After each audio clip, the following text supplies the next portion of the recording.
Salut tout le monde, aujourd'hui on va parler de l'alimentation et de pourquoi c'est hyper important. On entend ça de plus en plus et partout. Est-ce que c'est juste une phrase à la mode ou est-ce que ça a vraiment une importance majeure? Je vais essayer de vous expliquer brièvement pourquoi. Je vais vous expliquer ça le plus simplement possible en synthétisant au maximum. Comme l'a dit Hippocrate, que ton alimentation soit ta première médecine. Il y a un petit moment, environ 5 siècles avant Jésus-Christ. Ça date pas d'hier. On va rester sur une métaphore simple comme pour la première vidéo. L'alimentation, c'est notre carburant. C'est la base de toute chose. Si vous mettez du mauvais carburant, vous aurez un mauvais fonctionnement de votre machine.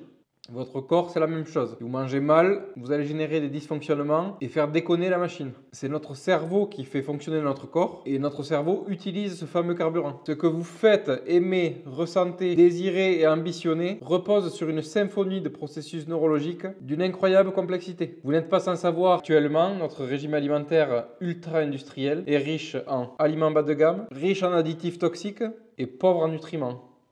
Le top. Cela engendre donc des déséquilibres sur la biochimie de notre cerveau et peut être une source de maladie. Pour faire simple, la biochimie de notre cerveau est assurée par les neurones et les neurotransmetteurs. Chaque neurone renferme des médiateurs chimiques, les neurotransmetteurs, qui assurent le flux électrique entre deux neurones. Le cerveau et le reste de l'organisme fonctionnent donc de manière optimale lorsque chaque neurone est programmé pour produire, envoyer et recevoir des médiateurs chimiques spécifiques. Chacun d'entre eux se déplace selon un trajet différent, ce qui permet d'obtenir une grande diversité d'effets biologiques. La bonne circulation de ces neuromédiateurs est la clé de notre bien-être.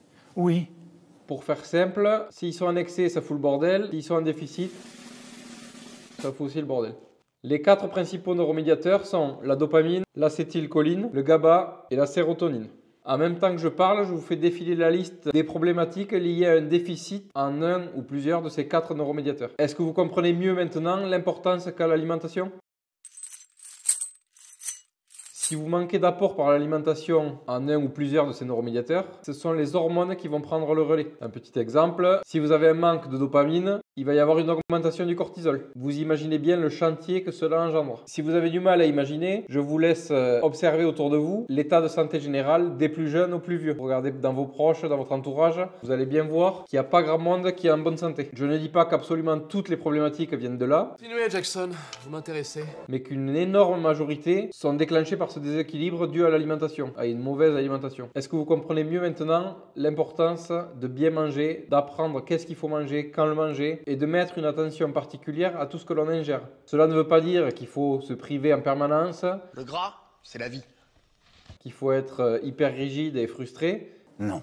Ça veut juste dire qu'il faut prendre conscience de l'impact que ça a directement sur notre santé quotidienne, au niveau physique, au niveau mental, au niveau comportemental, et qu'à chaque fois qu'on ingère quelque chose, il faut faire le choix en conscience. Quelques conseils rapides pour vous aider à améliorer vos apports en ces neuromédiateurs. Pour la dopamine, il est conseillé de manger plus d'aliments riches en protéines. Petite parenthèse, je ne serais donc pas étonné que parmi les véganes et les végétariens, il y ait un gros déficit en dopamine. Si vous ne me croyez pas, je vous invite à faire une prise de sang et à aller vérifier par vous-même. Pourquoi manger plus de protéines pour la dopamine? Car les protéines sont riches en phénylalanine et tyrosine, qui sont les précurseurs de la dopamine. Là-dessus, il est d'ailleurs, selon moi, plus important de respecter l'adage manger comme un roi le matin, manger comme un prince le midi et manger comme un pauvre le soir. C'est-à-dire manger beaucoup de protéines en majorité le matin, un peu moins le midi mais en manger quand même et pas du tout le soir. Ça permettra justement d'engendrer toutes ces cascades chimiques dans votre corps de manière la plus physiologique possible. Pour l'acétylcholine, il va falloir privilégier les aliments riches en choline, augmenter vos apports en B9 et en B12. Quelques aliments riches en choline, le jaune d'œuf, le foie de bœuf, le porc, le bœuf haché maigre, les protéines de soja, les brocolis, les amandes, le concentré de tomate et j'en passe. Il y a aussi les aliments riches en acétylcholine comme l'avocat, le bacon, le concombre, le lait, le blanc de poulet et de dinde et bien d'autres. Pour le GABA maintenant, il faut privilégier des aliments riches en glucides complexes, donc les sucres lents,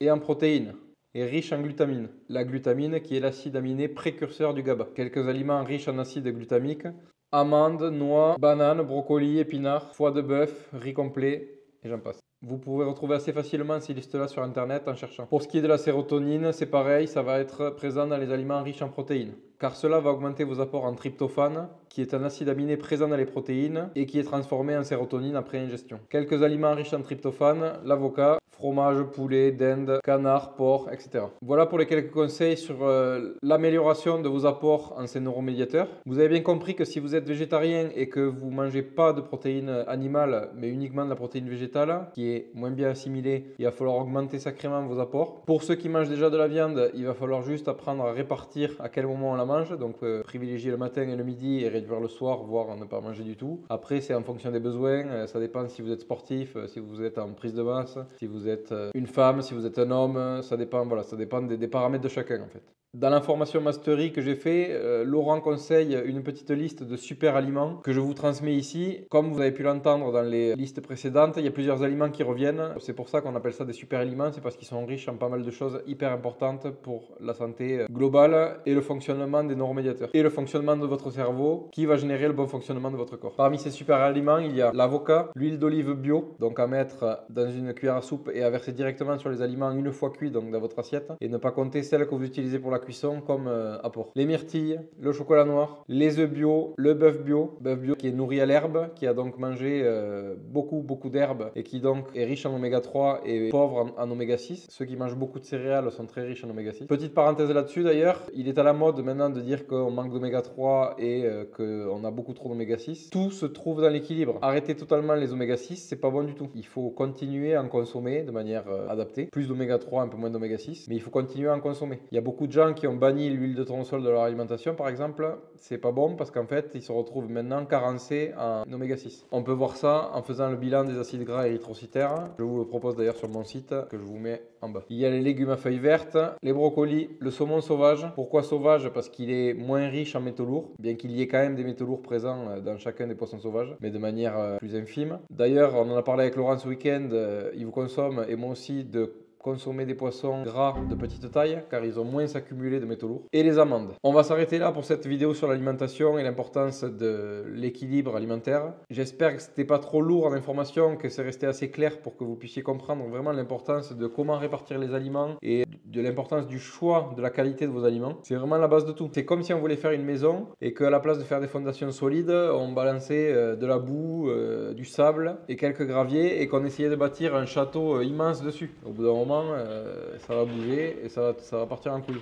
Rappelez-vous de cette anecdote, l'alimentation c'est vraiment la base de la base. C'est votre structure. C'est à partir de là que vont se déclencher énormément de processus physiologiques. Donc si déjà ça c'est déréglé, vous comprenez bien qu'il y a peu de chances que votre santé soit optimale. N'oubliez pas de vous abonner, de liker, de partager la vidéo. Pour ceux qui attendaient la vidéo sur la thyroïde, je suis désolé, elle arrive. J'ai préféré faire celle-là en premier. Ce sera la prochaine, promis cette fois-ci. Je vous dis à la prochaine et attention à ce que vous mettez dans votre assiette.